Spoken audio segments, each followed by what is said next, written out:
Bueno, bienvenidos. Una pequeña disculpa inevitable porque por un pequeño ajuste empezamos algo más tarde de lo que estaba anunciado, pero ya empezamos en todo caso y empezamos con probablemente el ciclo al que esta casa le ha puesto más ilusión, no sé si acierto, esperemos que también, a lo largo del último ya casi va para hacer 2 años, ahora en junio de 2010, que es el ciclo del español como lengua de pensamiento, ciclo en el que hemos ido introduciendo y señaladamente desde el arranque de este curso la denominación bicentenarios para centrar también el hecho importante que a lo largo de este año me imagino que dará lugar a que todos podamos leer cosas en los medios de prensa, incluso ver en los medios de comunicación en general los recordatorios de algunas de las efemérides que este año cumplen 200 años. Me refiero tanto a hechos nacionales españoles como hechos nacionales también ya, obviamente, de las repúblicas hispanoamericanas. En esa línea, y tocando un tema que no es la primera vez que se toca, pero sí es la primera vez que se toca en este ciclo, no es la primera vez que se toca en esta casa, en la que tuvimos la satisfacción de presentar la obra de Luis Español Boucher, consocio, sobre la leyenda negra antiespañola y la personalidad del autor de la famosa obra La leyenda negra de Julián Jurel.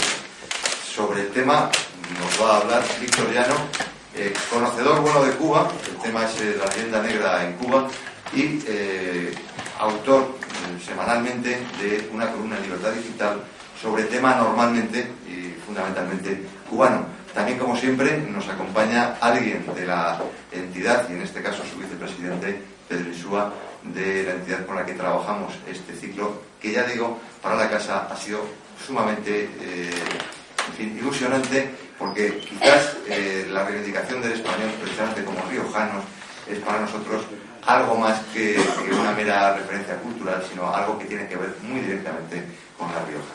Sin más, y reiterando la disculpa por la demora en el comienzo, cedo la palabra a Pedro Insúa. Bienvenidos y muchas gracias. Bueno, pues muchas gracias.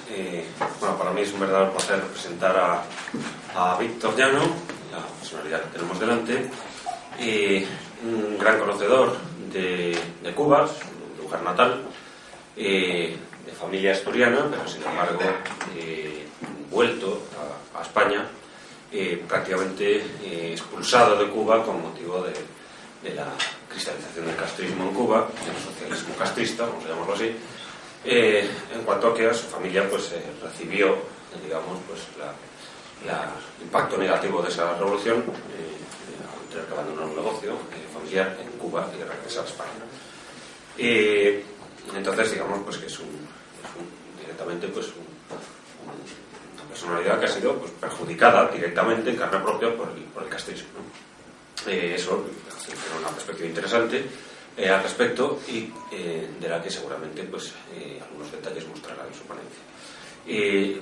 La intención, digamos, con la que hemos solicitado de Víctor su intervención es un poco recoger, si es posible, eso le hemos pedido, la perspectiva que pueda tener el castrismo relativa a lo que aquí nos convoca, que son los bicentenarios, es decir, cómo se celebraría.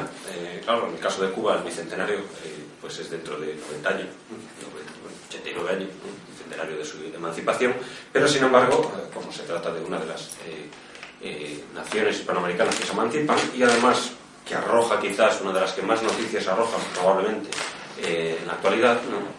Precisamente por esa peculiaridad que tiene en cuanto que el socialismo se ha prolongado en ella.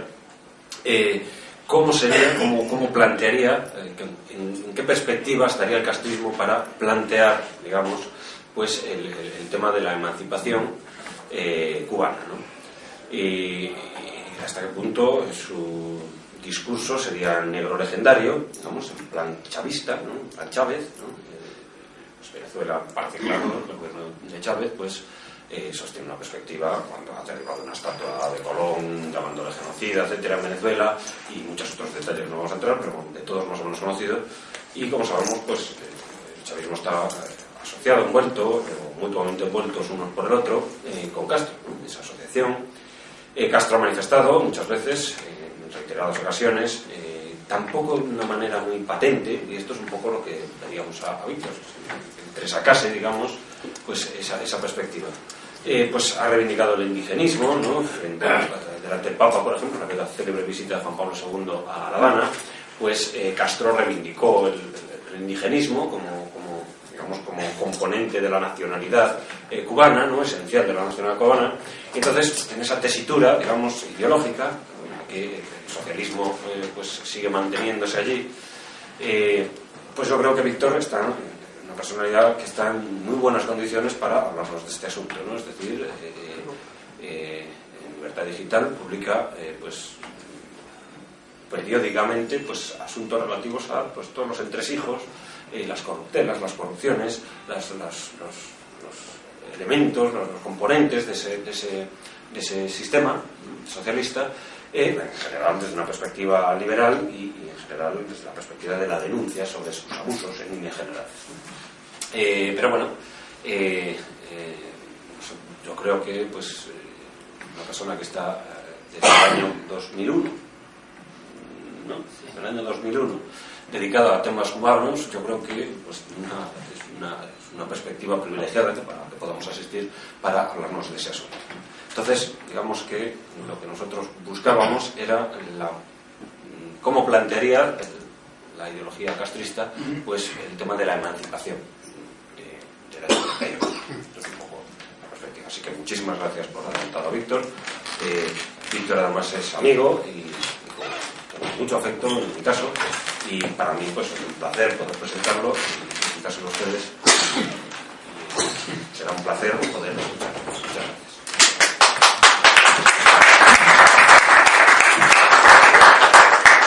Buenas tardes, gracias a todos por estar aquí.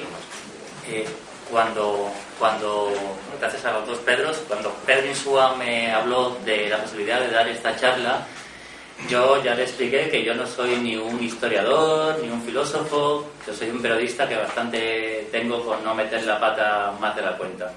Entonces, bueno, yo lo que sí intenté es que aquí estuvieran personas que supieran más el tema que yo y que pudieran enriquecer lo poco que yo pueda decir en el debate posterior. Por lo tanto, yo, más que una conferencia, va a ser una provocación.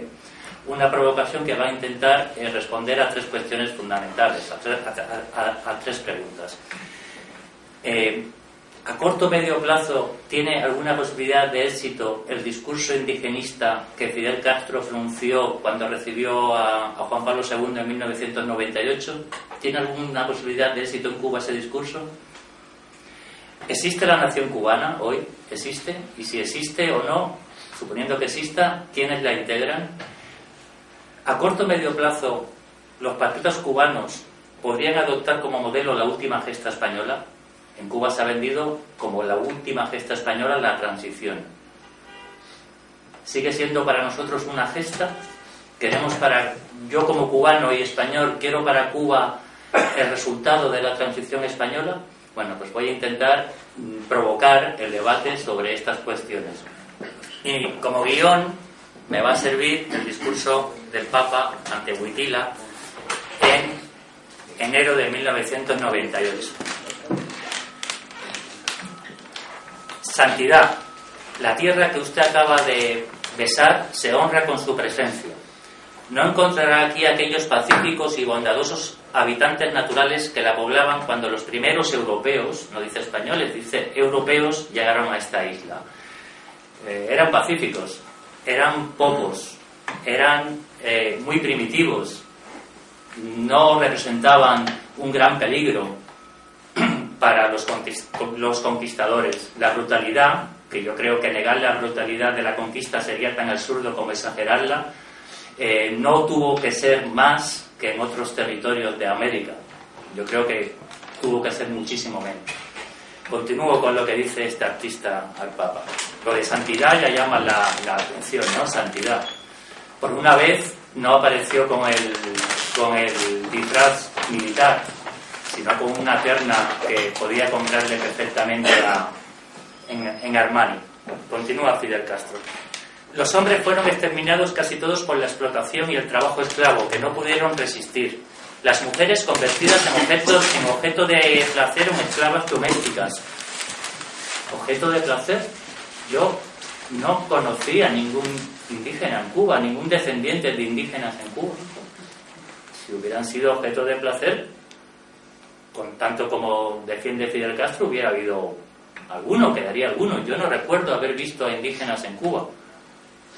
Yo trabajo en un instituto, está muy cerca de aquí, en la calle San Bernardo, donde el 95% de los alumnos son sudamericanos. Son sudamericanos. Ellos sí son indígenas o descendientes de indígenas. En Cuba yo no conocí ninguno. Hubo también los que murieron bajo el filo de espadas homicidas o víctimas de enfermedades desconocidas, como la viruela, añado yo. Yo creo que eso sí que hizo daño a los pocos indios cubanos, más que los españoles, que importaron los conquistadores. Algunos sacerdotes dejaron testimonios desgarradores de su protesta contra tales crímenes. Se está refiriendo a Bartolomé de las Casas. Yo creo que con razón Fidel Castro se refiere a Bartolomé de las Casas. A Bartolomé de las Casas, por lo que parece, le daba mucha pena a los indios. Sin embargo, no le importó ofrecer a la corona española que trajeran esclavos de África. La pena que le daban los indios se convirtió en crueldad contra los negros. Y no me extraña que Fidel Castro, un racista de la peor especie, admire a Bartolomé de las Casas, porque si alguien odia en Cuba a los negros es Fidel Castro, si alguien lo desprecia es Fidel Castro. En Cuba hay 100.000 presos. Hoy no ha venido Raúl Rivero, pero aquí hay 2 cubanos que pueden testificar, que pueden confirmar que la inmensa mayoría de esos 100.000 presos son negros. Castro jamás confió en los negros, jamás.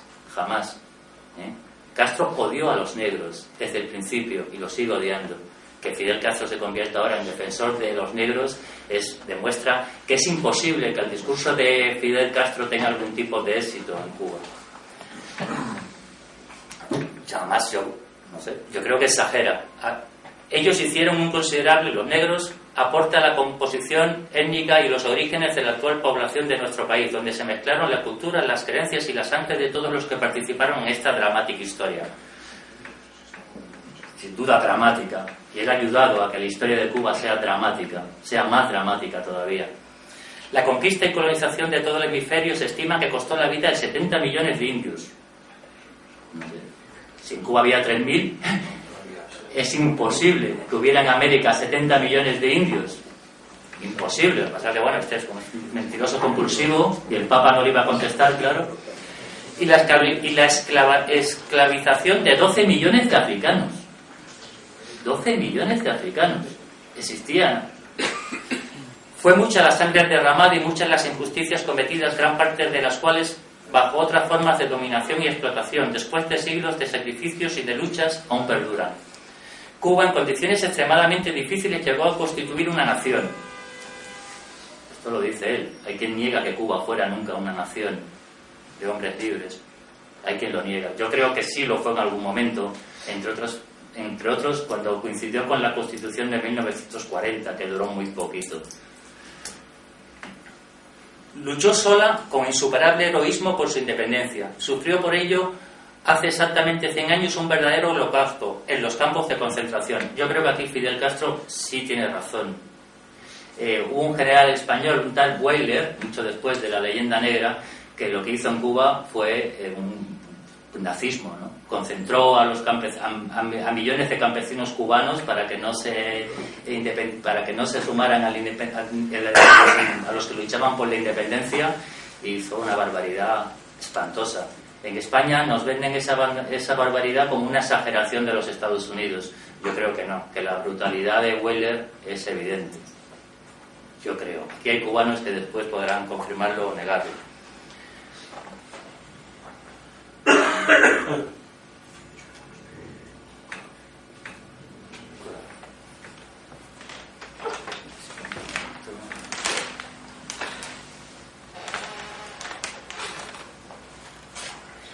Bueno, te corto un poco. Hoy, santidad de nuevo, se intenta el genocidio.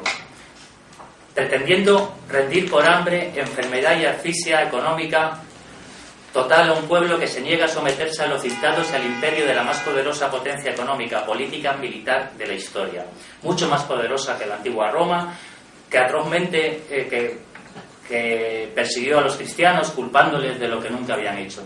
Bueno, esto es la potencia enemiga. Castro siempre se tiene que inventar una potencia enemiga, en este caso la tiene al ladito. Ni es enemiga, nunca fue enemiga de él. Nunca fue enemiga de él, por desgracia. Si hubiera sido enemiga ya no estaría ahí este bandido. El bloqueo, hace referencia al bloqueo. El bloqueo jamás existió. Jamás existió. Con quien más comercia Cuba ahora es con Estados Unidos y paga al contado. Donde más compra Cuba ahora es en Estados Unidos y paga al contado. Es más, Cuba se mantiene gracias a Estados Unidos, gracias a las remesas de los exiliados cubanos, siempre víctimas, aún lejos de Cuba, que no les queda más remedio que mandar dinero a Cuba para que las personas que dejaron allí no se mueran de hambre. Cuba sigue viviendo de los Estados Unidos, ahora más que nunca.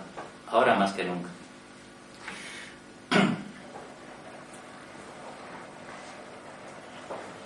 En su largo peregrinaje por el mundo, usted ha podido ver con sus propios ojos mucha injusticia, desigualdad, pobreza, campos sin cultivar, como en Cuba. En Cuba los cubanos simulan que trabajan y el gobierno simula que les paga. Todo es una pura patraña. Donde hay campos sin cultivar es en Cuba. Donde nadie puede matar a una vaca es en Cuba. Donde si matas una vaca que consideras tuya te mandan a la cárcel. Ahí sí que hay campos sin cultivar. Y campesinos sin alimentos y sin tierra. Donde no tienen tierra es en Cuba. Desempleo. Bueno, en Cuba no hay desempleo porque es que ¿qué más da trabajar que no trabajar? Hambre. Enfermedades. La noticia más escalofriante que se ha podido leer en pocos sitios, en pocos medios en España, ocurrió en Cuba hace dos semanas. 26 enfermos mentales murieron de frío en el psiquiátrico de La Habana, siniestramente conocido como Mazorra. De frío en Cuba. 26 enfermos mentales murieron hace 2 semanas en solo 7 días en Cuba. En Cuba los enfermos tienen que llevar a los hospitales las medicinas que muchos les mandamos de España, la toalla, la comida que le puedan llevar sus familiares, las sábanas. En Cuba sí que hay enfermedades. Están todos los tipos del SIDA posibles en Cuba. Todos.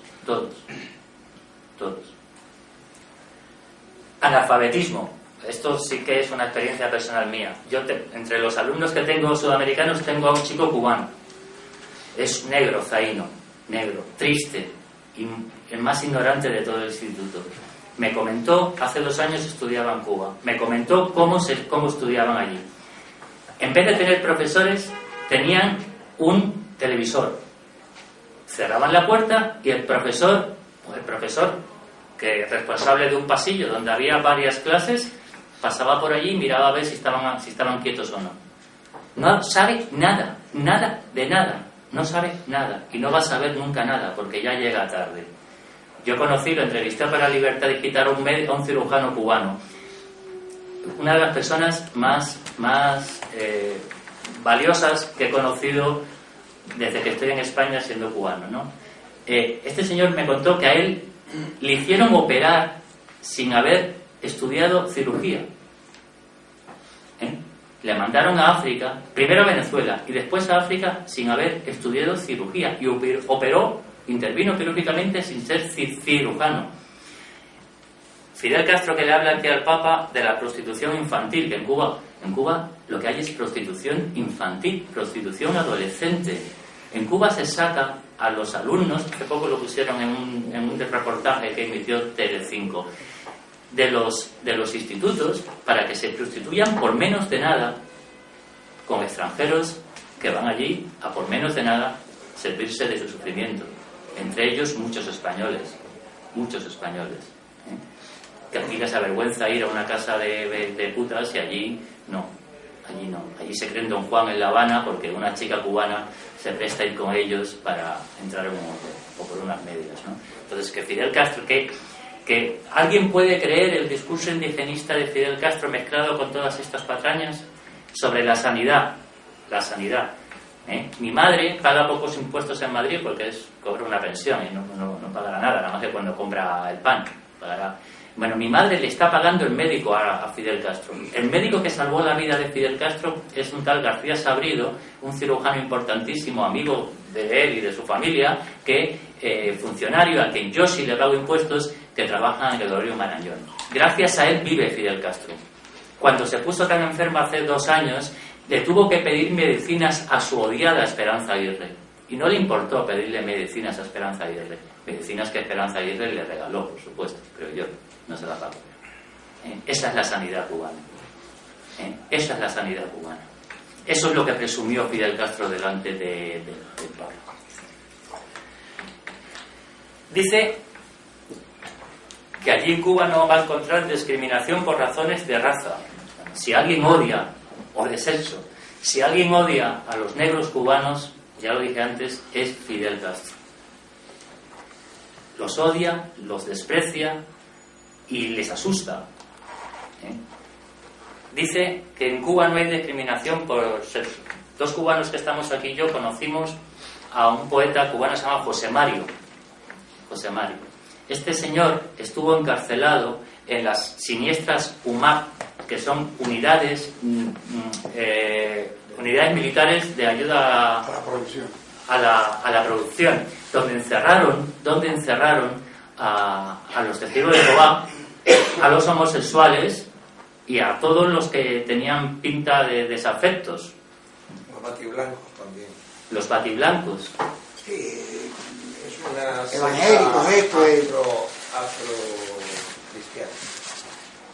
Esto aquí no se conoce, la famosa SUMAP. No, claro, el Papa no le va a parar el discurso para contestarle, pero esto es, o sea, si alguna credibilidad puede tener el discurso indigenista de Fidel Castro, lo pierde cuando lo mezcla con todo ese tipo de patrañas. Sigue denunciando xenofobia. Bueno, también encerraban en estas unidades, creo que Ricardo Arenas estuvo también en la UMAP. Allí, hace poco le grabaron una conversación a Fidel Castro en una emisora de Miami, una broma, y el insulto era constantemente maricón. O sea, si en algún sitio se desprecia a los homosexuales, a los negros, es en Cuba. Por cierto, me dicen que continúa, no lo he podido comprobar, no lo puedo probar, pero también encerraron a los enfermos de SIDA. Eso, conocemos a un cubano que Miguel Ángel García Puñales, que trabajó en estos centros donde se encerraba a los enfermos de SIDA. Bueno, el Papa no dijo nada, claro. Dije, esto es lo más curioso, uno de los más curiosos. Viví experiencias personales que me permiten apreciar, cuando era niño, otros aspectos de su pensamiento. Fui estudiante de colegios católicos hasta que me gradué de bachiller. Sí, él estudió en el Colegio Belén de La Habana con los jesuitas. Por cierto, a mí me han dicho que jesuitas josantonianos. Los que saben de José Antonio me han dicho que en muchos de los discursos de Castro gravita el pensamiento de José Antonio. Lo admiraba, ¿no? Ya. Se lo papó. Dice, más adelante, el respeto hacia los creyentes y no creyentes es un principio básico que los revolucionarios cubanos inculcamos a nuestros compatriotas. Madre mía de mi alma. A los creyentes.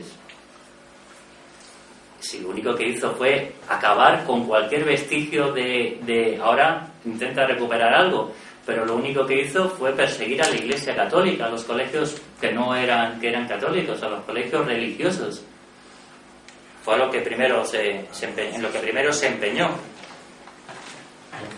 Esos principios han sido definidos y están garantizados por nuestra Constitución y nuestras leyes. Si alguna vez han surgido dificultades, no ha sido culpa de la revolución. Que no ha sido culpa de la revolución las dificultades. Si le quitó todos los colegios y todo lo que tenía la Iglesia en Cuba.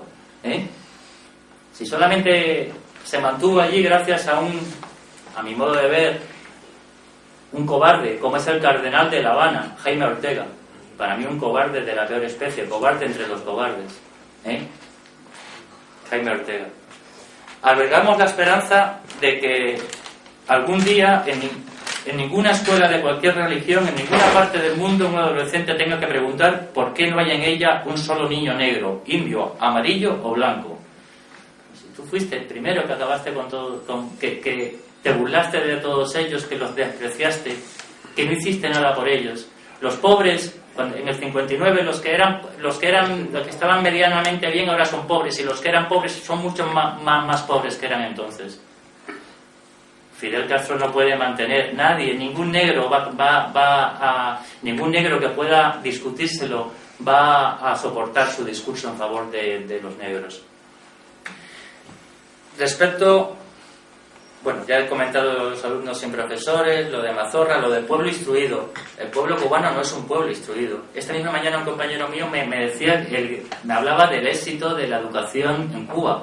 Bueno, en 1959, aquí hay cubanos, había muchos analfabetos en Cuba, pero no los habría ahora con cualquier otro régimen. En Cuba no, es un mito lo de la educación cubana. Es un cuento chino. Es un cuento chino. No es verdad. No es cierto que haya mejorado la educación de manera significativa en Cuba.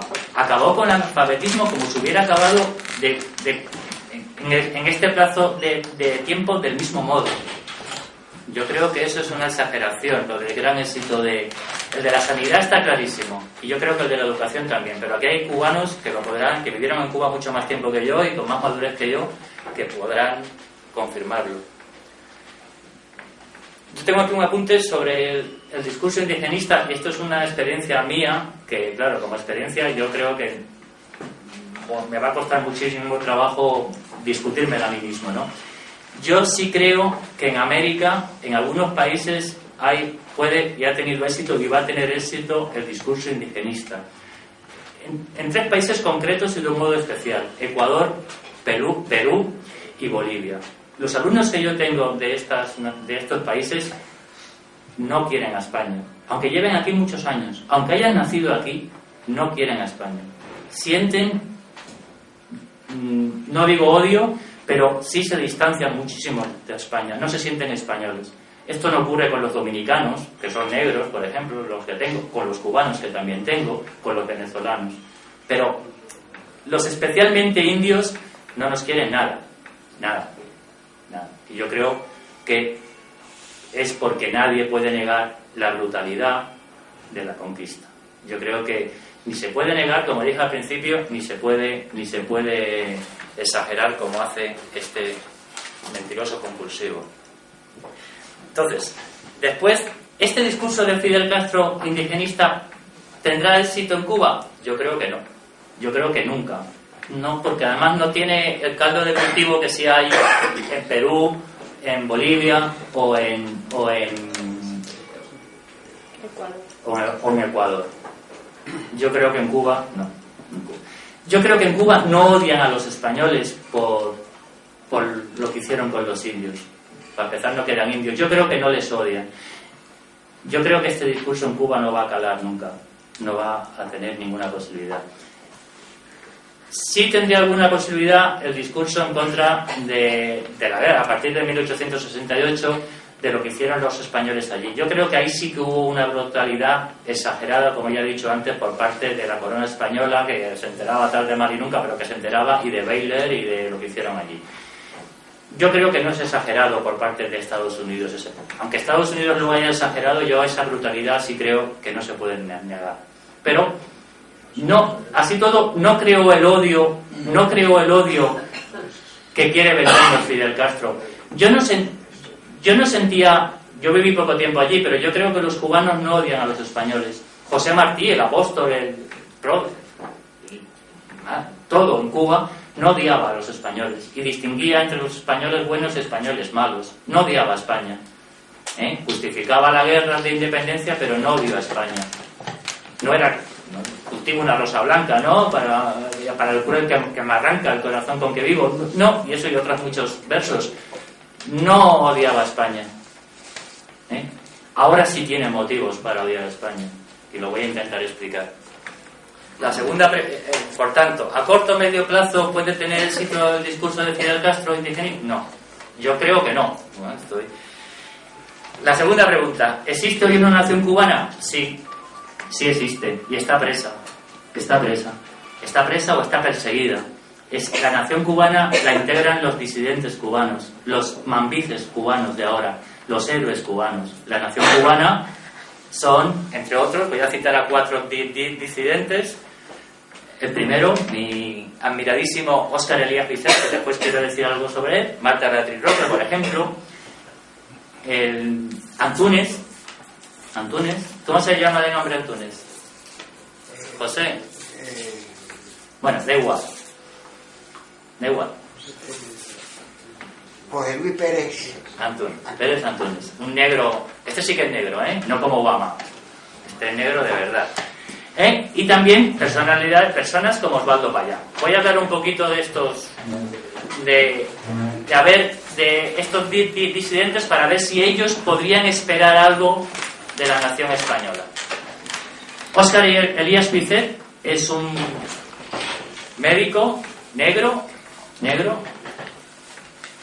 que entró en la cárcel por primera vez por denunciar el que en Cuba se sirvieran del aborto como medida anticonceptiva. Eso fue lo primero que le llevó a la cárcel. Después empezó con más historias, pero lo primero que salió de la cárcel lo volvieron a encerrar otra vez. Es un negro indomable. Es el disidente que más éxito tiene en Estados Unidos. Aunque aquí nos quieran vender a otros, el que más éxito tiene, el que más posibilidades tiene de pintar algo en Cuba en un futuro cubano es Óscar Elías Pizet. Marta Beatriz Roque es otra disidente cubana, varias veces encarceladas. Firmó un manifiesto que se tituló La patria es de todos, una economista cubana liberal, que, como Óscar Elías Pizet, mejor que Óscar Elías Pizet porque ella no está presa, sabe perfectamente que tiene que agradecer a los españoles como yo. Lo sabe.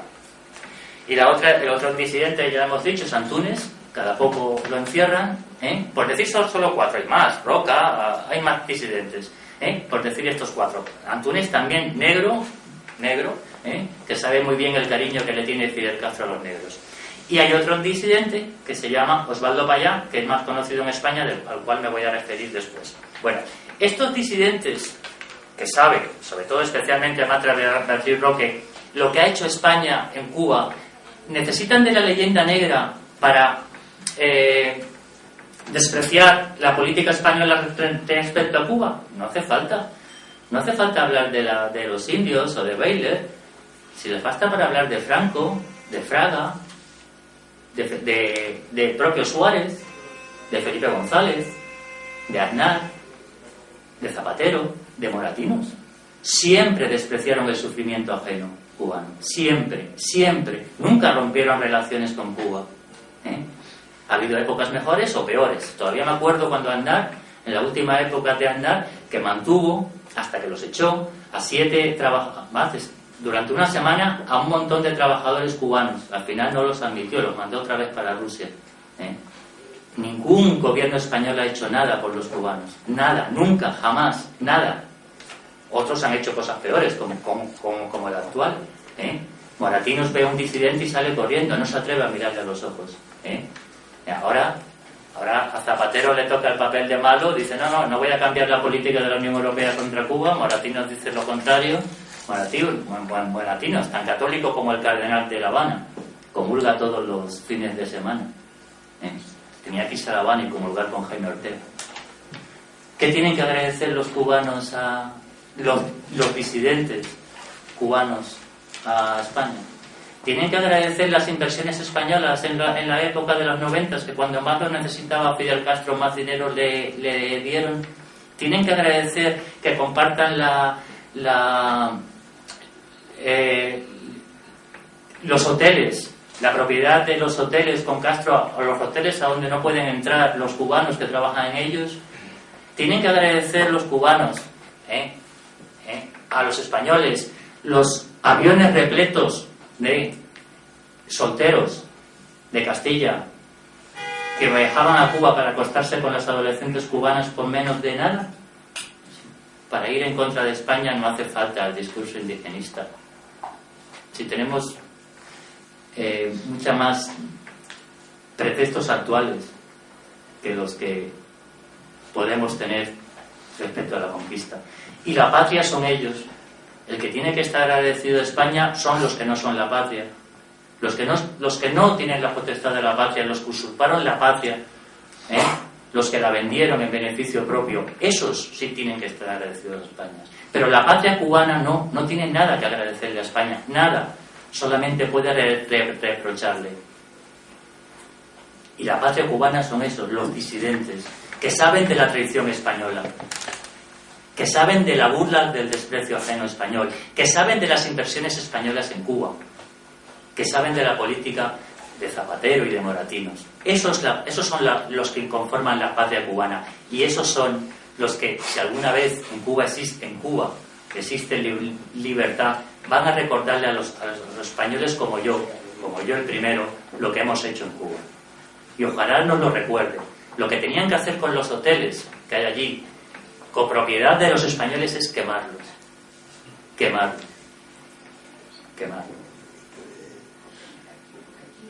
Hoteles que se han construido gracias a que han traficado con propiedades robadas. Decía Pedro que a mí no me quitaron nada, era un bar de nada, ni siquiera en un buen sitio. A mí no me quitaron nada. Se lo quitaron a mis padres, eso sí, pero para ellos era todo lo que tenía. Y casi no me acuerdo del bar que le quitaron a mis padres. A mi padre me acuerdo, esto lo he escrito en un artículo cuando veníamos de Cuba.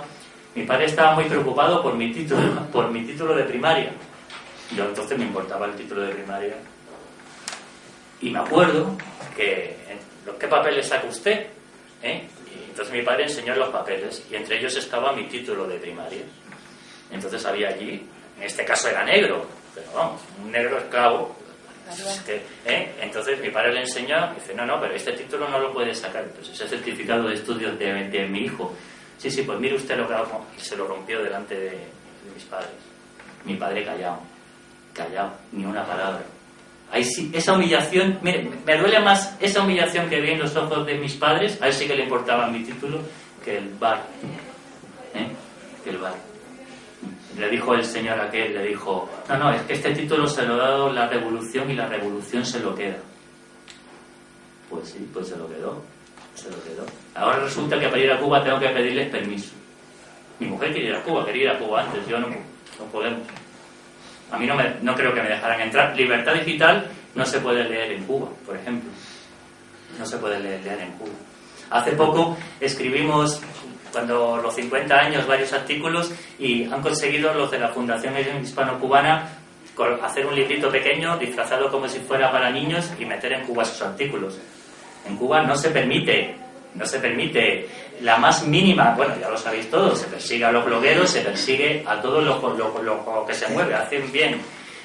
Espero que aquel señor que rompió mi título no vaya a Cuba, entre otras cosas, por no encontrarme a una hija suya prostituyéndose allí.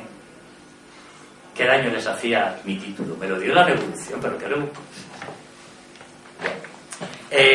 Pues esos que me rompieron a mí el título, que lo ordenó, mi título de primaria, esos sí tienen que agradecerle a España.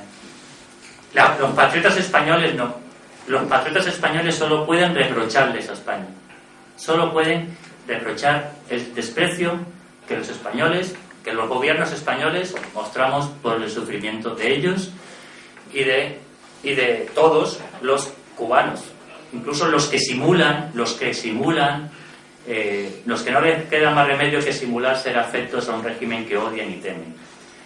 Por tanto, sí existe patria en Cuba, sí existe nación en Cuba, pero está presa y está reprimida.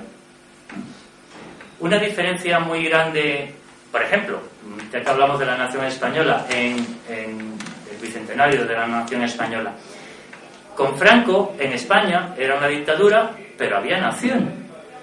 Había cierta seguridad jurídica. O sea, a mí no me obligaban a mostrar cariño por Franco. Esto me lo enseñó hace muchos años Orlando Fondevila, aquí presente. La diferencia entre una dictadura y una tiranía es que en la dictadura te prohíben meterte en política. En la tiranía te obligan a fingir que sientes afecto por lo que odias y por lo que temes. En Cuba, también entrevisté para Libertad Digital a un maestro, era maestro de niños con ciertas deficiencias psíquicas. Lo dejó todo, dejó su trabajo y lo dejó todo porque lo obligaron a llevar a estos niños a un acto de repudio. Un acto de repudio es lo que organiza el régimen en contra de algunas personas que abandonan la isla. Él tuvo que renunciar a todo porque se negó a llevar a sus hijos, a llevar a sus alumnos a ese acto. Ese señor que yo entrevisté, ese maestro cubano, que después se tuvo que ir a Bulgaria, que le fue fatal, que le ayudamos un poco en el Centro Cubano de España entonces, ese maestro es la patria cubana. ¿Qué tiene que agradecer a los españoles? Pues si sabe lo que han hecho los españoles, no tiene nada que agradecerles. ¿Los disidentes tienen algo que agradecer a los españoles? Si yo estuviera en su lugar, nada. Por lo tanto, si existe la nación cubana, está presa y perseguida. Bueno, otra de las preguntas, esto se me está haciendo más largo de lo que yo pensaba. A corto o medio plazo, los patriotas cubanos, la nación cubana presa y perseguida, ¿podrían adoptar como modelo la última gesta española? ¿Dónde está Javier? La última gesta que se ha vendido en el mundo española, ya sabemos en lo que quedó. ¿Cuál fue la última gesta española? La transición. La gran transición española. Qué buenos somos, qué bien lo hacemos, de la ley a la ley, cómo perdonamos, cómo nos queremos, cómo olvidamos. Eso se vendió en América, se vendió en Europa, se vendió. Yo creo que ya esa trola ya no vuela. Ya sabemos en qué quedó la gran gesta española. Yo quiero para los cubanos lo que sabemos que ocurre ahora en España, lo que nos trajo, lo que nos dejó la transición española. Yo quiero que los hermanos Castro, como hizo Franco en España, nombren a dedo a su heredero. Eso fue lo que ocurrió aquí. Yo quiero eso para España. ¿Para Cuba? No lo quiero para España, tampoco lo quiero para Cuba. Ese es el modelo que yo quiero para Cuba, el modelo que defiende Osvaldo Payá en Cuba, de la ley a la ley.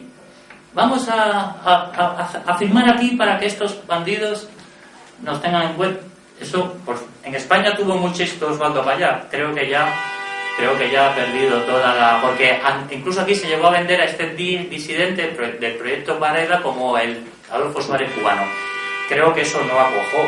Si alguien va a poder influir en Cuba, va a ser los disidentes que tengan algún tipo de autoridad en Estados Unidos. Y Osvaldo Payá, por lo que yo sé, no tiene ninguna. Tienen gente como Marta Beatriz Roque o como el negro Bisset, por lo que yo sé. Aquí tenemos un cubano que viaja a Estados Unidos todos los meses, no sé cómo lo hace, pero que lo dirán ellos. Bueno, ¿quiero yo para Cuba el resultado de la transición española? No. Yo no quiero que los hermanos Castro nombren a dedo a un Juan Carlos de Borbón cubano. Yo quiero elegirlo yo. ¿Recuerdan ustedes en el año 90? Además, esta gesta llega tarde a Cuba, porque en el 1992 todavía, cuando se cayó el bloque soviético en la época de los 90, todavía podíamos presentar en Cuba como gesta española la transición. ¿Recuerdan ustedes al príncipe de Asturias? Por cierto, no creo que exista un joven de su edad que se haya abrazado más con Fidel Castro. No creo que exista. Cada vez que nombran a un presidente en América, que Él estaba allí abrazándose con Fidel Castro. Nadie se abrazó tanto a Fidel Castro como heredero de la corona española. ¿Recuerdan esa foto? Él, hace poco, esa imagen, él guapo, alto, delgado, abanderado de la delegación olímpica española. ¿Qué había detrás de aquel paseo? Su hermana llorando en la tribuna, su hermana mayor. ¿Qué se escondía detrás de aquel paseo? Pues se escondía la corrupción, el crimen de Estado, el pacto con los antipatriotas españoles, el pacto con los independentistas, cubanos y españoles. El hablando se entiende a la gente del padre de aquel muchacho. La Audiencia Nacional. La Audiencia Nacional, un instrumento al servicio del régimen de la monarquía parlamentaria que renuncia a investigarse a sí mismo. Eso es lo que se escondía detrás de aquella foto. ¿Quiero yo aquello para los cubanos? Pues mire usted, no, yo no lo quiero. Ese modelo yo no lo quiero. Sé en que acabó, yo no lo quiero.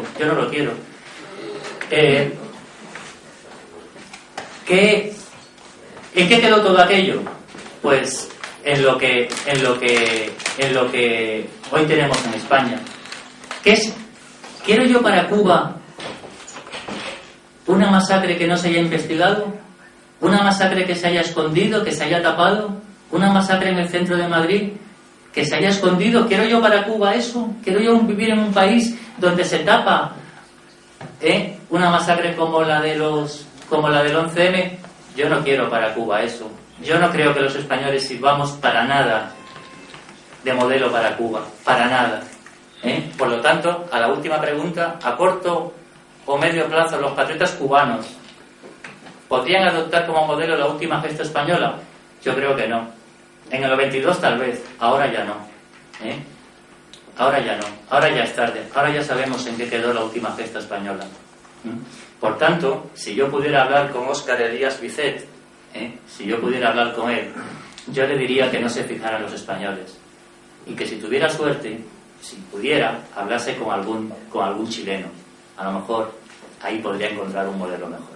Muchas gracias.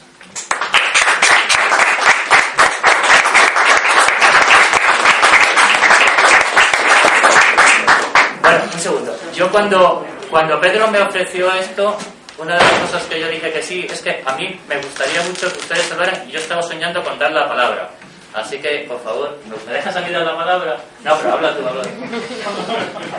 Yo la verdad es que había anunciado un cierto talante provocador en la intervención y te aseguro que lo has hecho. No cabe la más leve duda.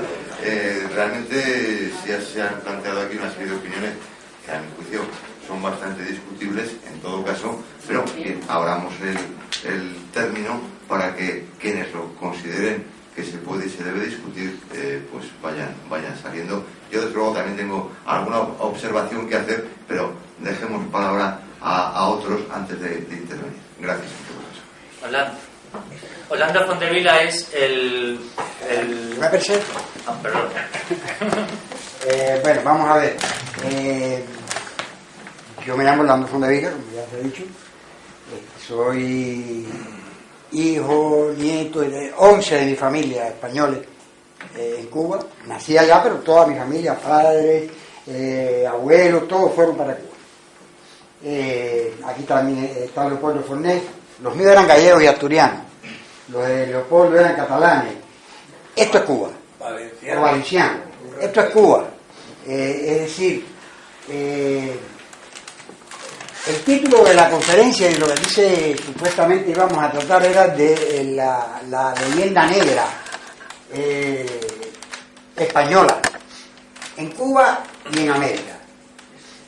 Como ustedes saben, la leyenda negra sobre España, como toda leyenda negra, es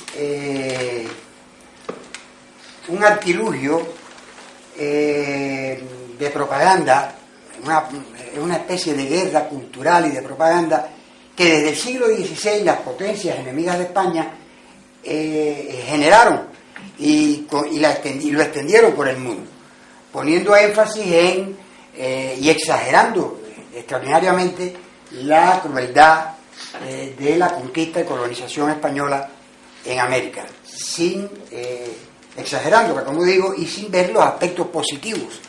Pero bueno, esto daría para otra conferencia de esa conquista y colonización.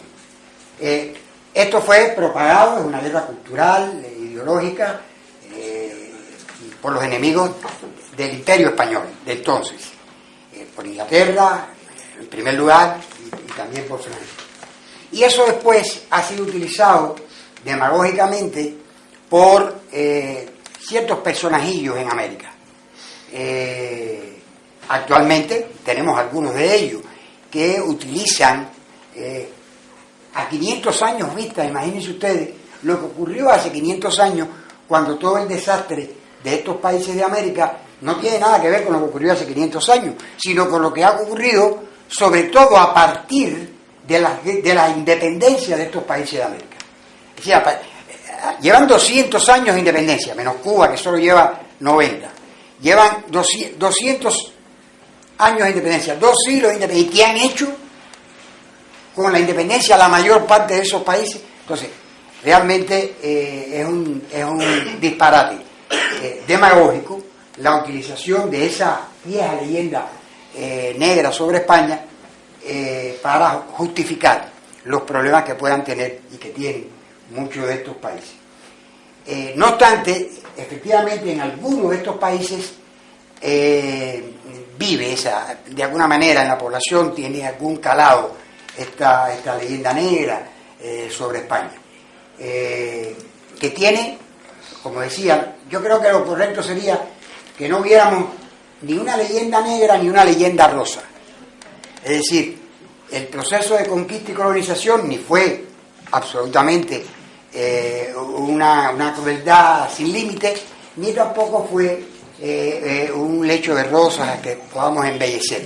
Hay, como en todas las historias de conquistas y colonizaciones, episodios, indudablemente, de brutalidad y demás. Es decir, pero eso ocurrió hace 500 años. No es este momento de continuar echando carbón a eso, poniéndole fuego a eso, para que siga viviendo como hacen algunos personajillos de estos, como Hugo Chávez, como Evo Morales, como Correa y estos personajes. En el caso de Cuba, realmente esa leyenda negra nunca ha funcionado. Y no ha funcionado por distintas razones. En primer lugar, porque imagínense ustedes que, primero, la guerra de independencia de Cuba se produjo casi un siglo después que el resto de América. Pero además tuvo características distintas. Hubo barbaridades, toda guerra tiene horror, es horror. Hubo barbaridades de ambas partes, porque si bien Baylor, y hay que decirlo, aunque aquí en España Baylor tiene otra historia, en Cuba, realmente Baylor, como señalaba Víctor, produjo el episodio aquel de la reconcentración, es decir, los campesinos de distintas las poblaciones del campo en Cuba que apoyaban a los rebeldes, pues él, para evitar ese apoyo, lo que hizo fue sacarlos de su hábitat, reconcentrarlos, y claro, murieron muchísimos, miles, no millones de nada, pero murieron miles de hambre, reconcentrados en ese lugar sin atención ninguna. Eso es una barbaridad. Pero también en la guerra, como toda guerra, los que buscaban la independencia de Cuba, pues incendiaron campos, incendiaron centros de producción, es decir, la tea incendiaria para crear problemas y poder acceder a la independencia. Es decir, en toda guerra ocurren esas cosas. La tea redentora. La tea redentora. Ahora, lo cierto es lo siguiente. Hay una diferencia sustancial entre la guerra en Cuba, a pesar de estas barbaridades de ambas partes. Hay un elemento esencial distinto con relación a otras guerras de independencia en Iberoamérica. Como son, y yo digo Iberoamérica y no Latinoamérica, porque Latinoamérica me parece que es un disparate, es Iberoamérica.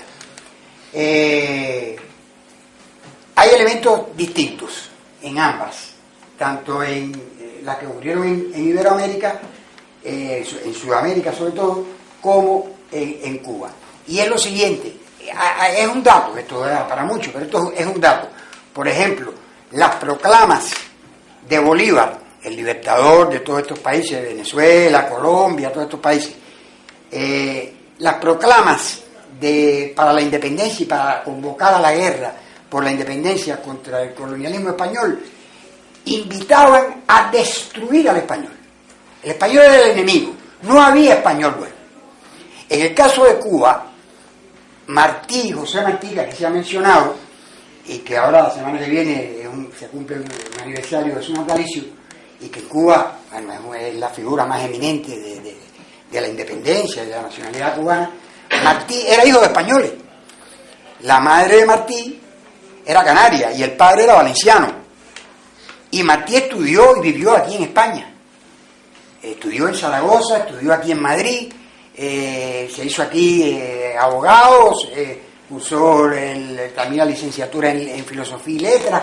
Es decir, Martí quería España, y incluso él en muchas ocasiones lo dejó así manifiesto. Cuando dijo, ¿cómo voy a odiar yo a mi padre valenciano y a mi madre canaria? No puedo odiarlo. Y él quería la independencia de Cuba, que ya eso es otra cosa, y creo que sí, que eso fue un error de los gobiernos de España entonces, no haberle concedido en el momento adecuado la autonomía a Cuba y hubiera evitado las cosas. Hay que decir que Cuba está a una distancia muy grande de España, que sus relaciones comerciales y de todo tipo eran ya en época de la colonia mucho mayores con Estados Unidos que con la propia metrópoli.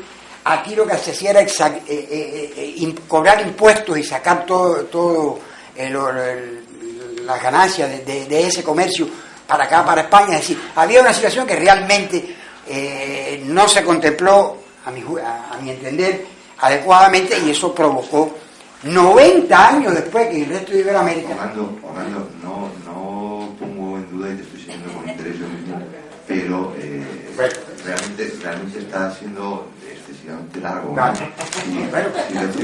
Bueno, ya para terminar digo esto. Un momentito, Orlando.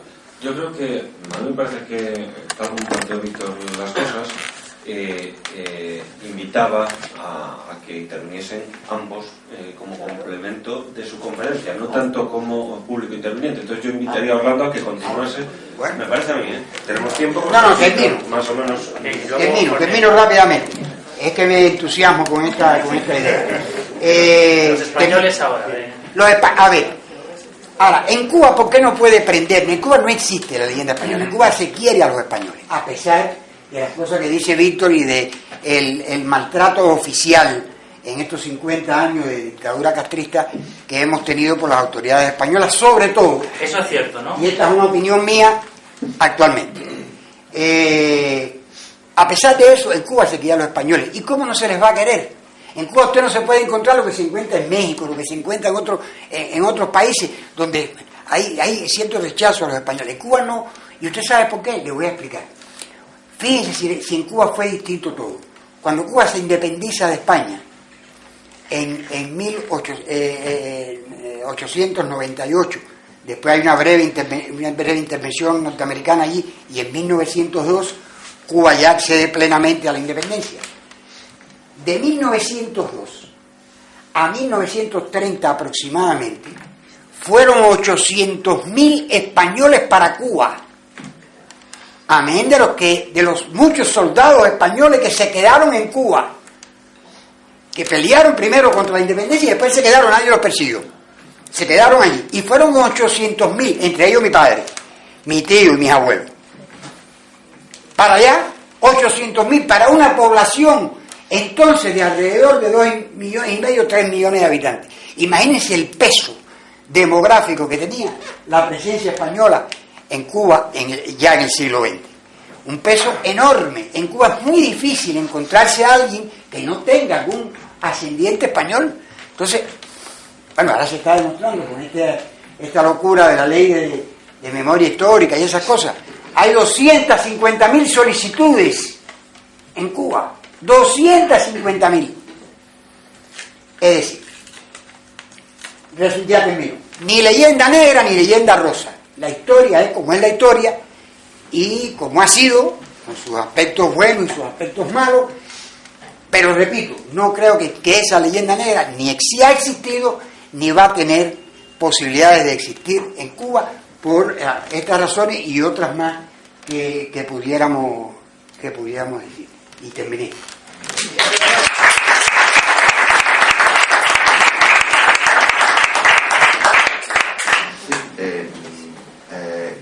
Antonio. Sí. Bueno, yo quería que matizaras un aspecto, porque cuando hablas de que los patriotas cubanos no tienen ningún motivo para querer a España, al hablar de Cuba distingues entre los gobernantes y los que tú llamas patriotas, que son los que se oponen a los gobernantes. Y sin embargo, cuando hablas de España no distingues, hablas simplemente del lado oficial. No, sí, entonces sí. Habría que distinguir también, Claro. unificar también. Tienes razón. Sí. Y además, gracias que me des la oportunidad de aclararlo. O sea, ninguno de los que estáis aquí sois culpables de lo que hace el gobierno español. Eso es obvio. Yo hablo, además me he puesto a mí el primero como, por favor, yo no soy provocador, pero no tanto.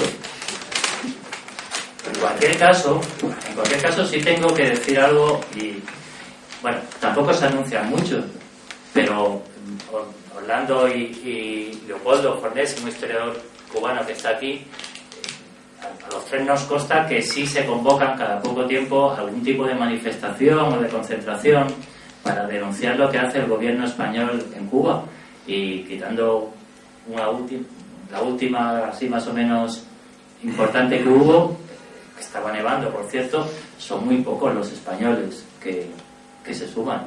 Es verdad que no tenemos medios para convocarlas, para anunciarlas, pero que estoy convencido de que todos los que estáis aquí sentís el sufrimiento de los cubanos y que no estáis de acuerdo con lo que han hecho los gobiernos en Cuba, que eso está claro. Pero también reconocerás que en España hay muchísimas, millones de personas que odian a Estados Unidos, y como odian a Estados Unidos, compran la patraña de la potencia enemiga. Esa es otra leyenda negra, el antiamericanismo es una leyenda negra. Entonces,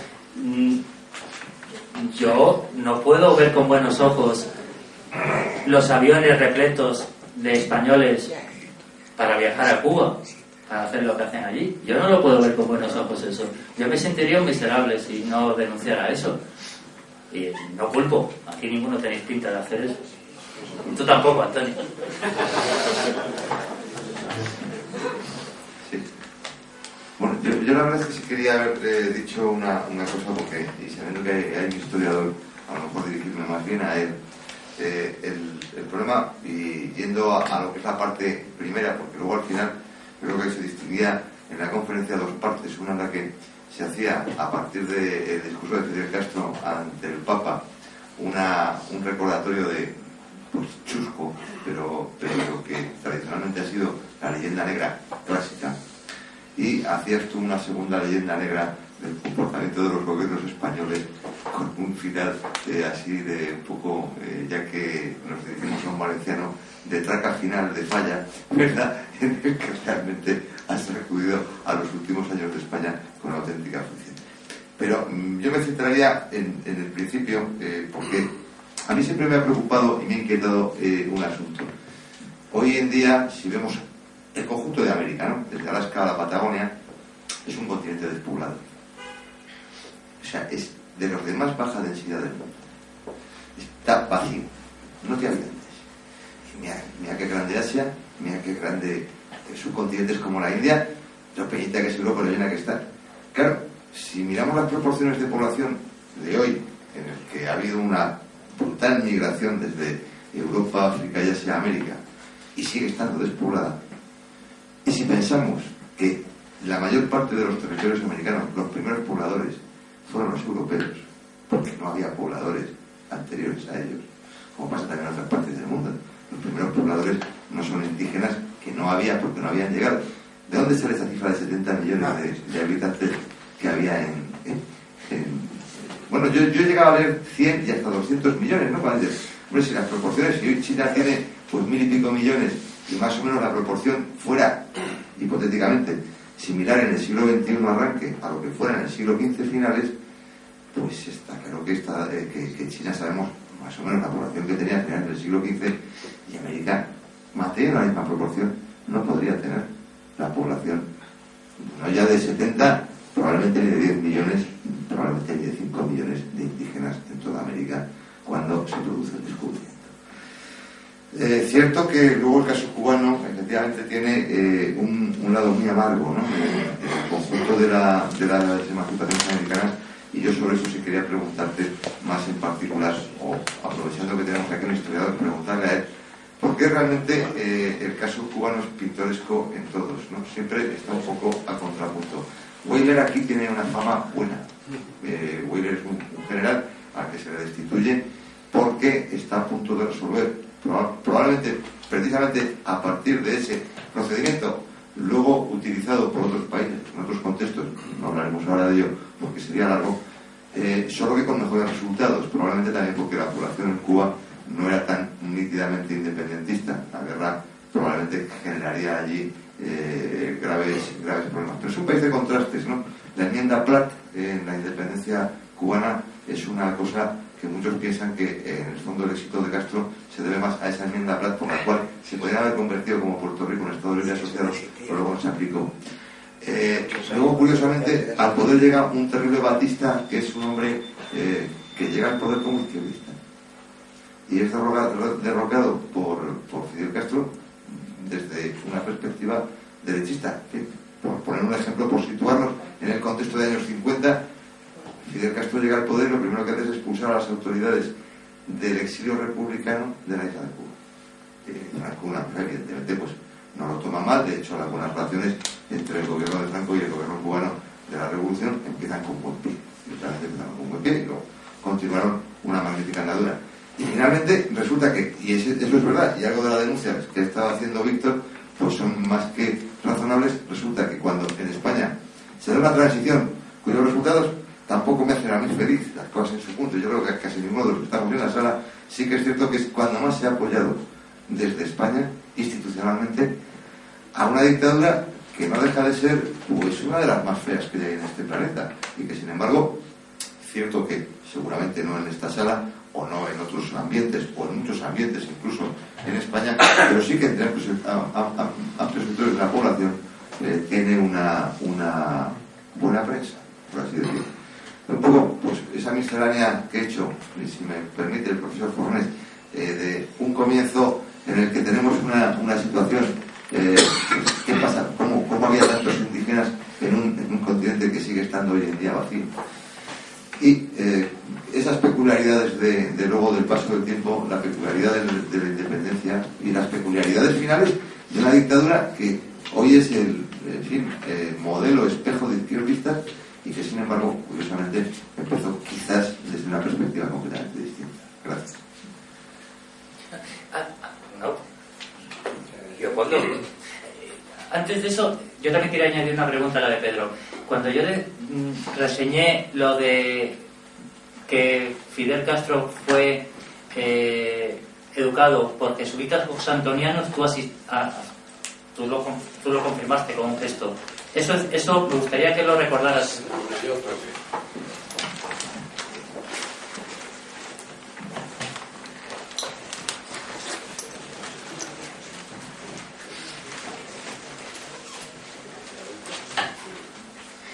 Respetable público. No hay nada más peligroso que darle la palabra a un cubano.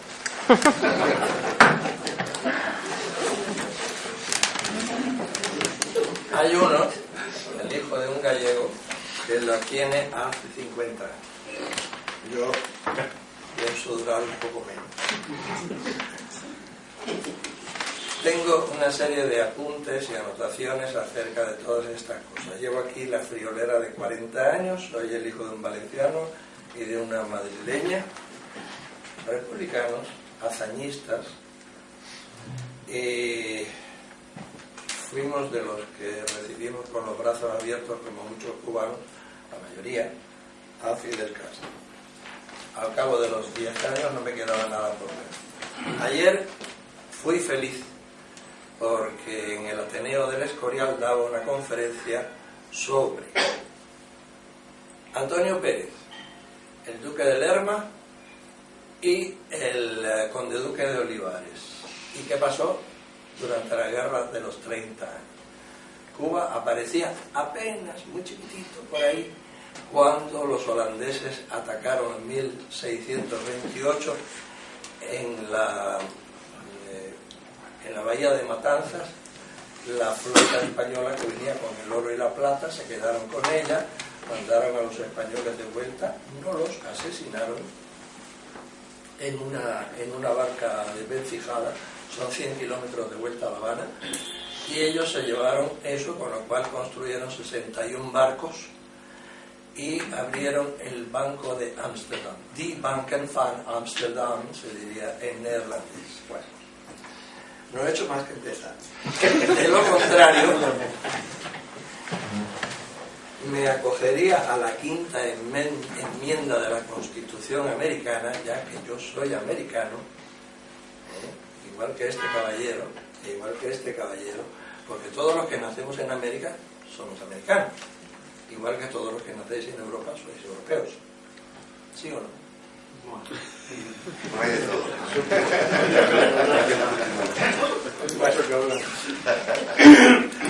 Yo he hecho una serie de anotaciones, etcétera, etcétera, acerca de las exageraciones que hizo el señor Castro delante del Papa Wojtyla, a quien yo venero especialmente, y quiero señalar que lo de los 70 millones de indios muertos, etcétera, en América entera no había 70 millones de indios, ni nunca los hubo.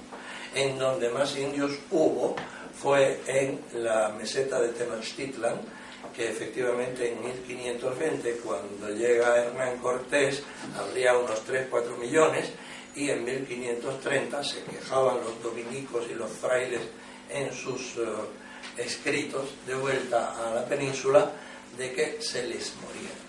Y la mayoría, el 90% de los indios se murieron porque no tenían anticuerpos para soportar lo que europeos y africanos ya soportaban hacía 10, 15 generaciones. Ese es el motivo. Pero muertos en combate, menos del 1%. La leyenda negra española realmente empieza con Felipe II, que era un personaje, le llamaban el Rey Prudente, pero empieza especialmente con Antonio Pérez, hombre realmente perverso. Continúa con Lerma, hombre verdadero, un chorizo integral, absolutamente, y el pobre conde duque de Olivares, que realmente intentó reparar las cosas, pero no pudo. Ahí empezó la decadencia en la batalla de Rocroi. Para más, si queréis ver cómo terminó el tercio español y fue vencido finalmente en la batalla de Rocroi, poneros en CD la película A la Triste, que está muy bien al final, después de 2 horas. Yo advertí de que era un peligro darle la palabra a los cuatro. Sí. En cuanto a... Aquí se ha mencionado, y no me es de mi simpatía, el personaje del cardenal Ortega Alamino. Es cardenal de la Iglesia Católica, etcétera. Yo merece respeto por ello. Yo soy nominalmente católico, no obstante soy un pecador, sobre todo contra el 6º y el 9º mandamiento, que me imagino que es el peor de absolutamente la mayoría de las personas aquí presentes. Veo sonrisas en los caballeros, en algunos. Bien. Lo que quiero decir es lo siguiente. Ortega, y voy a hacer una defensa de su quehacer, puede que no responda a lo que nosotros querríamos de él, que es demasiado, digamos, diplomático. Pero hay una cosa cierta. La Iglesia, más o menos, siempre, la Iglesia Católica Apostólica Romana, siempre ha obrado así, cuya consecuencia es que haya durado 2000 años. Yo pregunto aquí al personal, ¿cuánto ha durado el Partido Comunista de la Unión Soviética? 70 años. Ergo, algo debe haber en cuanto a ese tipo de comportamiento. No es que lo justifique, Pero ahí está la cosa. La Iglesia 2000 años, el PECUS 70. Voy a reivindicar cómo era la vida en Cuba entre los españoles y los cubanos. Para mí, el problema de la leyenda negra en el siglo XX en Cuba, de que pudiera haber el rechazo a los españoles, no lo tenía en la calle, lo tenía en la mesa de mi casa todos los días. Y para colmo, me tenía que comer la guerra civil. Que si no sé qué, que si no sé. Conclusión que acabé cuando llegué aquí en 1970, tuve que informarme y al final acabé siendo informado fundamentalmente por dos historiadores. El primero, el más antiguo, Ricardo de la Cierva, y el segundo, el más moderno y más odiado, Pío Moa, al cual tuve el placer de conocer el año pasado, en mayo, cuando firmábamos en la Feria del Libro, porque él estaba 2 casetas más adelante que yo. En República, de 1902 a 1958, Cuba tenía 3 millones de habitantes cuando llegó la República. Nominal, lo que se quiera, los americanos, que si la controlaban por abajo, que si por aquí. Bien, vale, lo que queráis. Pero funcionaba, y funcionó, y lo que pasaba es que empezó a enriquecerse el país, y entonces aceptó inmigración. Y con 3 millones de habitantes cubanos, llegó aproximadamente, oficialmente 800.000 españoles, oficiosamente 1,5 millones, o sea, la mitad de los cubanos, que vinieron a enriquecer desde todo punto de vista el país, y se convirtió el país en un país de 4,5 millones. Sus hijos y sus nietos y bisnietos están en su mayoría en Miami, y aquí hay 3. Hay más, ¿verdad? Pero están por ahí. ¿Qué pasaba en la Cuba republicana, etcétera, etcétera, tan vilipendiada por Castro? Pues que había un centro gallego inmenso que, por cierto, se lo han devuelto a don Manuel Fraguer Ibarne. Un centro asturiano del cual mi propio abuelo fue el director hasta 1923, en que murió. Un centre catalán que también lo había, porque había un montón de catalanes y había absolutamente todas las pequeñas nacionalidades españolas en Cuba, y vivían perfectamente y no pasaba absolutamente nada. La Quinta Covadonga. Siempre la Quinta Covadonga, siempre había la cosa esa popular de eres el gallego, etcétera, que si no te bañas mucho, y que porque los cubanos siempre hemos presumido de bañarnos más que nadie, el pueblo más limpio de la tierra. Pero que no pasaba absolutamente nada. Y ahora precisamente hay una solicitud de pasaportes españoles, y yo agregaría que por parte de muchos cubanos que viven o hijos de cubanos que viven en Miami, no les importaría tener también la nacionalidad española para ir y venir, aunque tienen una vida económica bastante muelle en el sur de la Florida, de los Estados Unidos. En cuanto a lo de los gobiernos, etcétera, de cómo se comportaron con los emigrados, no sé, parece que la Revolución Cubana tuvo un cierto atractivo en un principio, quizás yo diría que hasta 1980, pero que ejerció un cierto atractivo a los gobiernos españoles. Franco jamás rompió con Castro. Dijo, este gallego no es comunista, es un muchacho que no sé qué vamos a hacer con él, pero déjalo tranquilo.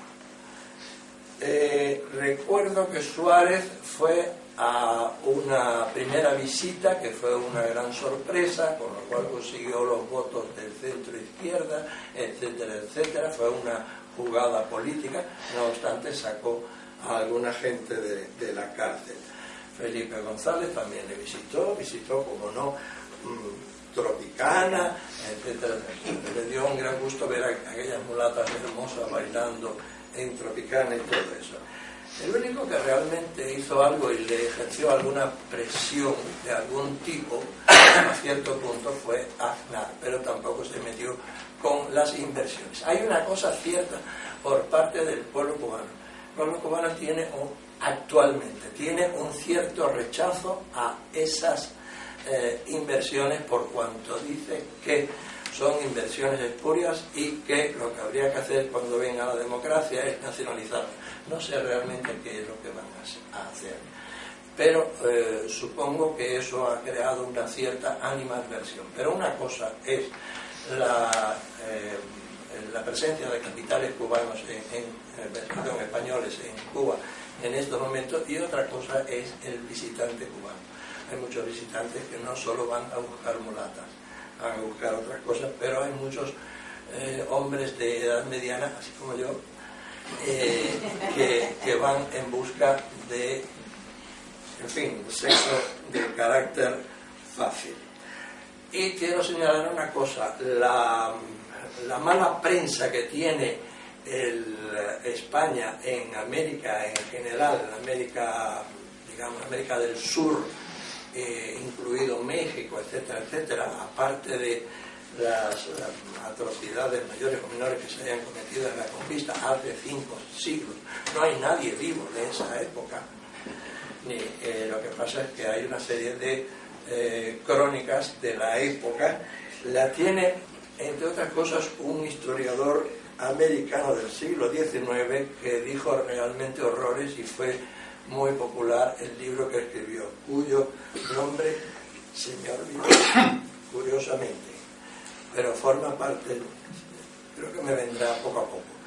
Y hay una cosa: el rencor y el resquemor que traen los pueblos de América del Sur viene dado fundamentalmente no por lo que se hizo, sino por lo que se les enseña en las escuelas hasta hoy, porque ese resquemor y ese rencor forma parte de la supuesta cohesión de lo que es la nacionalidad del país de Marras, cosa que en Cuba no sucede. ¿Por qué? Porque en Cuba los indios que había desaparecieron. Que faltaba lo de los indios. Es peligroso darle la palabra a un cubano, ya se lo dije. Te falta también lo del Colegio Belén. También. Bueno, Gracias. tampoco sí. Entonces, ¿qué iba a decir? Bueno, lo del Colegio de Belén. No, lo de los indios cubanos. Lo de los indios cubanos.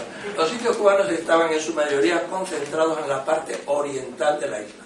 En la parte occidental lo que había era indios en edad de piedra, que eran los siboneyes, que prácticamente vivían en cuevas. Tenían una lengua que no se entendían con los indios taíno, que eran la mayoría. Se calcula que eran entre unos 80.000 y 100.000, desperdigados por un país que tenía unos hermosos bosques. ¿Dónde están esos bosques? Lo voy a decir, so pena de tener que irme corriendo de aquí.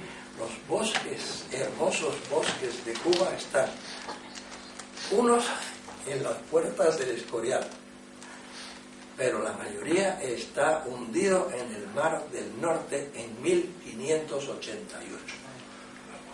Se hizo en su mayoría con las maderas que se trajeron poco a poco en los años 60, 70 y 80 a los astilleros del norte de España. Se construyeron una enorme flota que mandó Felipe II y que al final estuvo luchando con los elementos y perdió. Y por último, lo de los jesuitas. Bueno, lo que sucede es que Castro había estudiado primeramente en Santiago de Cuba con su hermanito, que es el que ahora dirige el gobierno, el régimen, perdón, y estudiaron primero en el colegio de La Salle. Yo estudié en La Salle, pero yo estudié 12 años en La Salle. Era un colegio francés que enseñaba inglés, una cosa muy curiosa. Y ellos estudiaron primero en La Salle, pero después los pasaron al colegio no se llamaba Belén, se llamaba Dolores, en Santiago.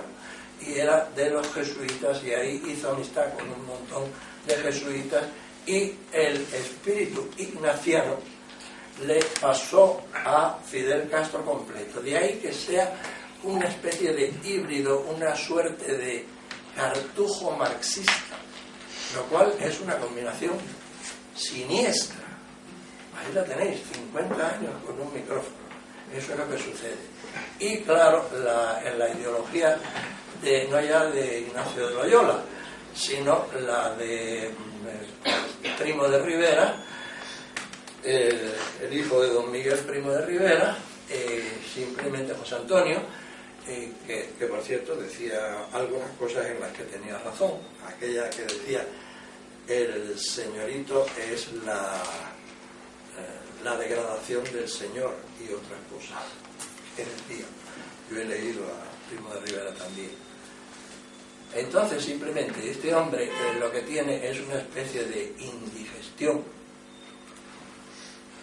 muy parecida a la de Adolfo Hitler, con el agravante de que tiene una personalidad carismática atractiva. Supo decirle al pueblo cubano lo que quería oír. Lo atrajo y todavía lo tiene en un puño. Ya menos, ya bastante menos, porque la gente se ha dado cuenta de que hay un divorcio entre lo que dice el libro y la realidad, que es la que sufre. ¿Qué me queda? Ya.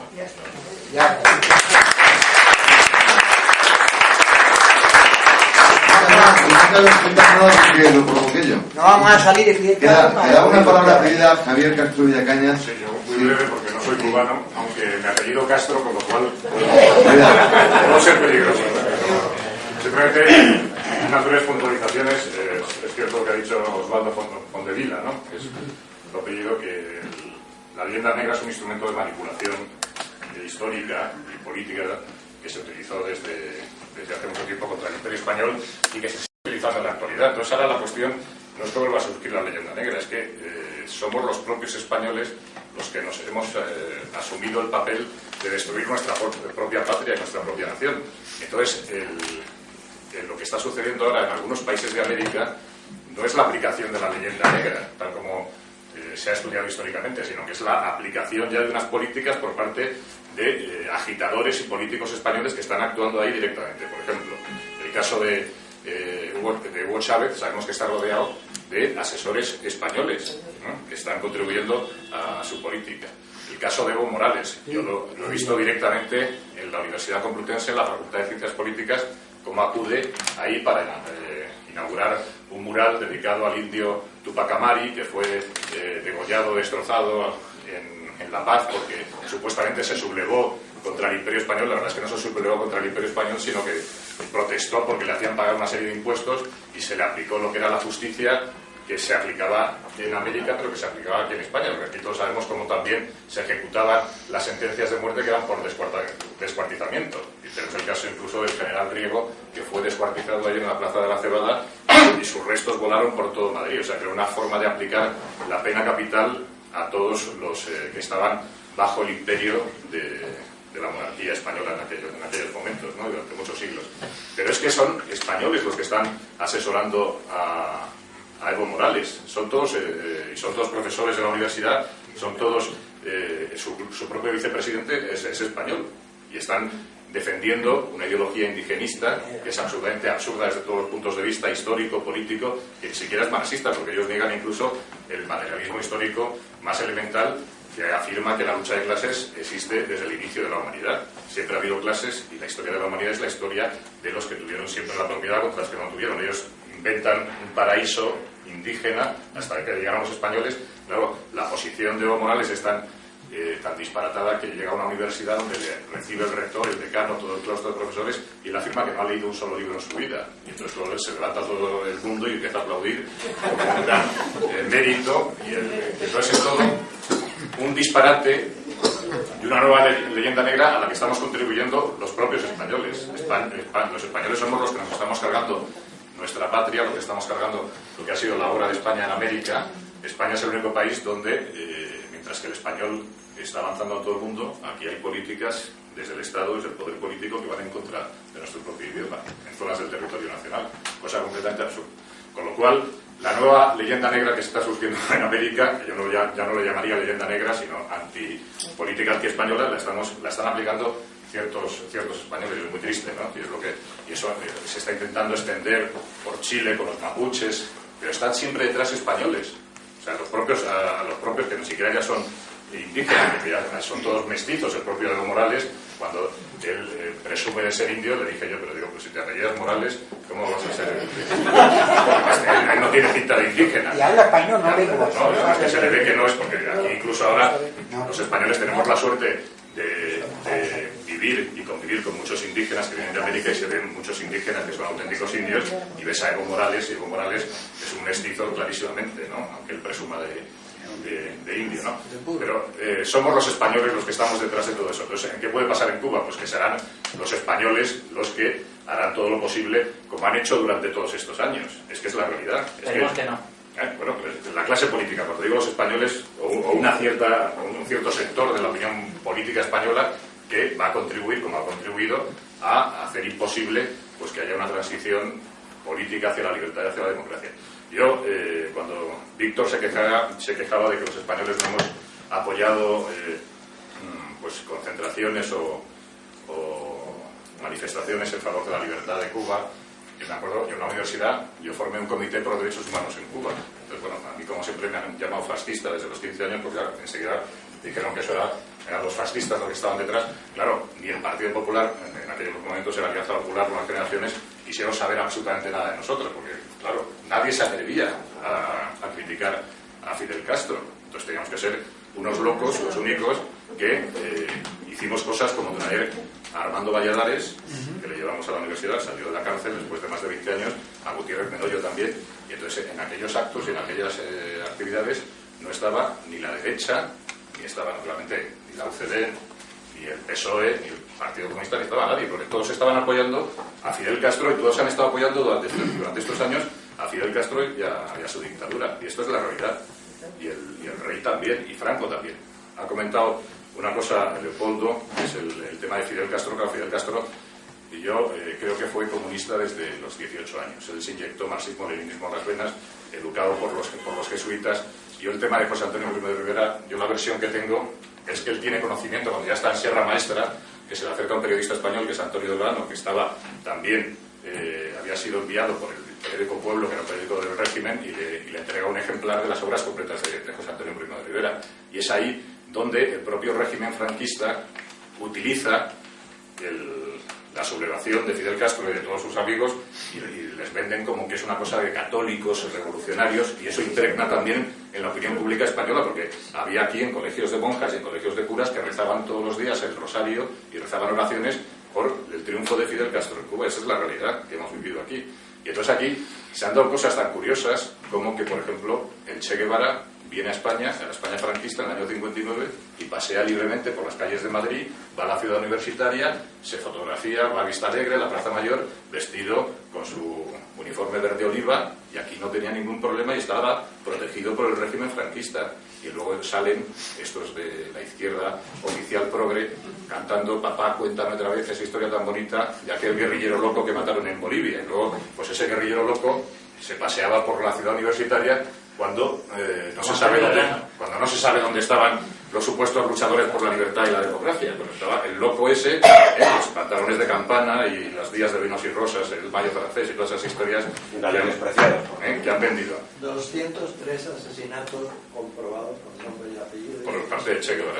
Pero es que no solamente Che Guevara, es que también el que se paseaba libremente por las calles de Madrid era Salvador Allende, que eso es una historia que nos ha contado, que a lo mejor algún día se cuenta también. En plena dictadura franquista. Perdona que interrumpa, pero ¿por qué hablas en pasado? Es que yo no creo que ahora la situación sea excesivamente diferente. No, pero por parte de la opinión pública española y de un sector denominado, entre comillas, intelectualidad. Está muy bien que hables de hace 40 años, pero vamos a centrarnos en el momento actual.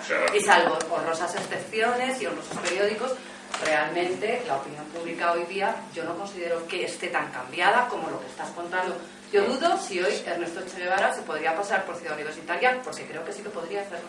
En la española. Se ha nombrado doctor honoris causa y sus señores altares. No, pero yo digo que no hace falta hasta Salvador Allende se paseó por Madrid antes, porque iba siempre a Moscú para recibir órdenes y presentarse. Mejor hablar del momento actual, que es el que nos el momento actual es lo que te estoy diciendo. O sea, hay fundaciones, incluso pagadas por el Partido Popular en Valencia, al Centro de Estudios Políticos, que están subvencionando y están ayudando a profesores de la universidad que están yendo a Bolivia a asesorar a Evo Morales. Entonces es el propio Partido Popular quien está ayudando a un disparate que es, al final, es la nueva leyenda negra contra España que estamos viviendo actualmente en el siglo XXI. Que yo no la calificaría de leyenda negra, pero que es la realidad. La verdad es que hemos llegado a un momento en el que parece que había ya un cierto debate incluso entre el público. También yo creo que por existencias de horas podríamos pasar a la tercera y última parte del acto, como siempre, que se desarrollará en la sala de al lado con una copa de vino para, bueno, también, ¿por qué no seguir hablando de estos temas y quizá también de otros? Muchas gracias a todos.